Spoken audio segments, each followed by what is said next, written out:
Hi friends, నమస్తే. తెలంగాణ రాష్ట్రంలో ఇందిరమ్మ ఇండ్లకి సంబంధించినటువంటి మంజూరు పత్రాల పంపిణీ కార్యక్రమాలైతే ప్రతి నియోజకవర్గంలో జరుగుతూ ఉన్నాయి. అయితే ఇదే క్రమంలో ప్రముఖ దినపత్రికలో వచ్చినటువంటి వార్తా ప్రకటన ఏమిటి అంటే, ఇందిరమ్మ జాబితాలో గోల్మాల్ జరిగింది, అర్హులకి గుడిసెవాసులకి ఇల్లు దక్కలేదు, అనర్హులకి ఇండ్లు వచ్చాయి అని చెప్పేసి ప్రముఖ దినపత్రిక అయితే ప్రచురించడం జరిగింది. ఇందిరమ్మ ఇండ్లకి సంబంధించి బిగ్ ట్విస్ట్ని కూడా రాష్ట్ర ప్రభుత్వం అయితే చెప్పడం జరిగింది.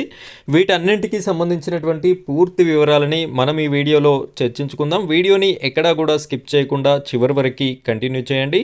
మొదటిసారి కనుక మీరు మన ఛానల్ని చూస్తున్నట్టయితే ఈ వీడియోకి ఒక లైక్ చేయండి. అదేవిధంగా మన ఛానల్ని సబ్స్క్రైబ్ చేసుకోండి. పక్కన బెల్ ఐకాన్ ఉంటుంది, దానిపైన ట్యాప్ చేసి ఆల్ అని సెలెక్ట్ చేసుకోండి. ఇప్పుడైతే మనం వీడియో టాపిక్లోకి వెళ్ళిపోదాం. ఫ్రెండ్స్, ఇక్కడ చూడండి, ప్రముఖ దినపత్రికలో వచ్చినటువంటి వార్తా ప్రకటన ఇందిరమ్మ జాబితాల్లో గోల్మాల్ అని చెప్పేసి ప్రచురించడం జరిగింది. అర్హులకి గుడిసెవాసులకి దక్కని ఇండ్లు మొదటి జాబితాలో పేర్లున్నా ఆ తర్వాత మాయం, ఇందిరమ్మ కమిటీల పేరుతో మాయాజాలం, కాంగ్రెస్ నాయకుల అనుచరులకే అవకాశం, వంత పాడుతున్న అధికారులు. ఇందిరమ్మ ఇండ్లు పూర్తిగా అర్హులకే ఇస్తాం, ఎవరు ఎటువంటి ఆక్రమాలకి పాల్పడినా సహించేది లేదంటూ ఊదరగొట్టే మాటలు చెప్తున్న కాంగ్రెస్ ప్రభుత్వం ఆచరణలో మాత్రం అందుకు భిన్నంగా వ్యవహరిస్తున్నది. నిబంధనలకి పాతరేసి అధికార పార్టీ ఎమ్మెల్యేలు నాయకులు చెప్పిన వారికే ఎంపిక చేస్తున్నారు. నిబంధనలను ప్రభుత్వం తుంగలో తొక్కడంతో అర్హులకి ఇందిరమ్మ ఇండ్లు మంజూరు కావడం లేదు. దీనికి నిల్వెత్తు నిదర్శనం పెద్దపల్లి జిల్లా పాలకుర్తి మండలం పుట్నూరు గ్రామంలోని పలువురు నిరుపేదలే. ఇక్కడ ఈ యొక్క ప్రముఖ దినపత్రిక పెద్దపల్లి జిల్లా పాలకుర్తి మండలంలోని పుట్నూరు గ్రామానికి సంబంధించినటువంటి సిచ్యువేషన్ని ఈ ఆర్టికల్ రూపంలో మనకి తెలియజేయడం జరిగింది. ఇక్కడ ఒకసారి చూసినట్టయితే పుట్నూరు గ్రామంలో 30 మందికి ఇందిరమ్మ ఇండ్లు మంజూరైనట్టు అధికారులు చెప్తున్నారు. నిబంధనల ప్రకారం ముందు వరుసలో ఉండాల్సిన నిరుపేదలకి మాత్రం జాబితాలో అవకాశం దక్కలేదు. ఏండ్ల తరబడి గుడిసెల్లోనే ఉంటున్న వారిని పక్కన పెట్టారు. గ్రామ సభలు జరిగినప్పుడు సదరు నిరుపేదలకి మంజూరు అయినట్టు పేర్లు చదివినా అధికారులు తీరా చూస్తే పైనుంచి జాబితా వచ్చిందని చెప్తున్నారు. మేము ఉంటున్న తాటికమ్మల గుడిసెలు, తడవకుండా వేసుకున్న కవర్లు, ఇల్లు లేక అష్టకష్టాలు పడుతున్న తీరు, సర్వేకు వచ్చినప్పుడు కల్లా వేళ్ళ పడి ఈసారైనా మాకు న్యాయం చేయండి అంటూ వేడుకుంటున్న మా దీనస్థితి సర్వేకు వచ్చిన అధికారులకి కనబడలేదా? ఆ పాలకుర్తి మండలం పుట్నూరు గ్రామ నిరుపేదలు ప్రశ్నిస్తున్నారు. గ్రామంలోని పలు కుటుంబాలు కటిక పేదరికంతో గుడిసెల్లో ఉంటున్నారని తెలిపారు.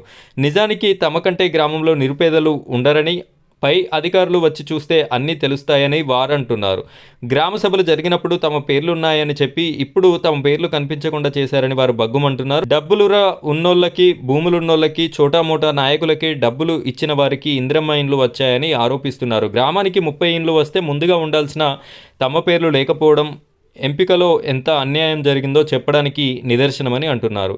ఇక్కడ ఈ యొక్క గ్రామానికి సంబంధించి తాటి కమ్మల గుడిసెల్లో నివసిస్తున్నటువంటి, పైన కవర్లు కప్పుకొని నివసిస్తున్నటువంటి నిరుపేదలకి, అర్హులైనటువంటి నిరుపేదలకి ఇండ్లనైతే కేటాయించలేదు. చోటామోటా లీడర్లకి డబ్బులు వసూలు చేసినప్పుడు డబ్బులు ఎవరైతే ఇచ్చారో వారికి ఇందిరమ్మ ఇండ్లైతే శాంక్షన్ ఇచ్చారు అని చెప్పేసి వీళ్ళైతే ఆరోపించడం జరుగుతుంది.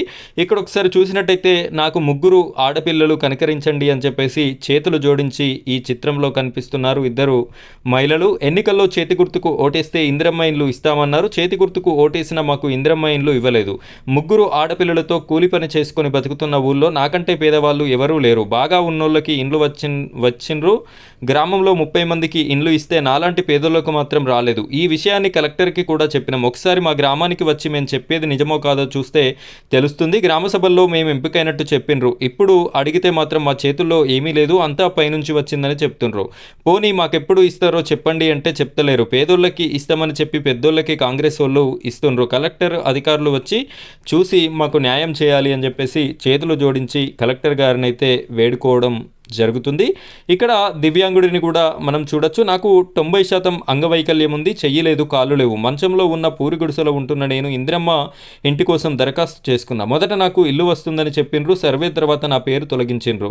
అర్హత ఉన్నప్పటికీ అధికారులు నాయకులు కుమ్మక్కై నాకు ఇల్లు ఇవ్వలేదు. కలెక్టర్ సార్ చొరవ చూపి గ్రామంలో అర్హులందరికీ ఇందిరమ్మ ఇండ్లు ఇవ్వాలి, నాయకులు చెప్పిన వారికి కాకుండా గుడిసెలో ఉంటున్న వారిని గుర్తించి న్యాయం చేయాలి అని చెప్పేసి కాల్వ తిరుపతి పుట్నూరు గ్రామ ఈ విధంగా వీరైతే పేర్కొనడం జరుగుతుంది.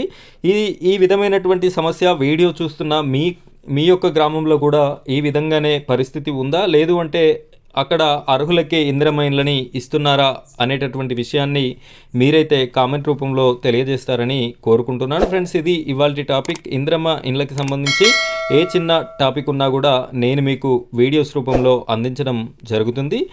Thank you friends, thank you very much.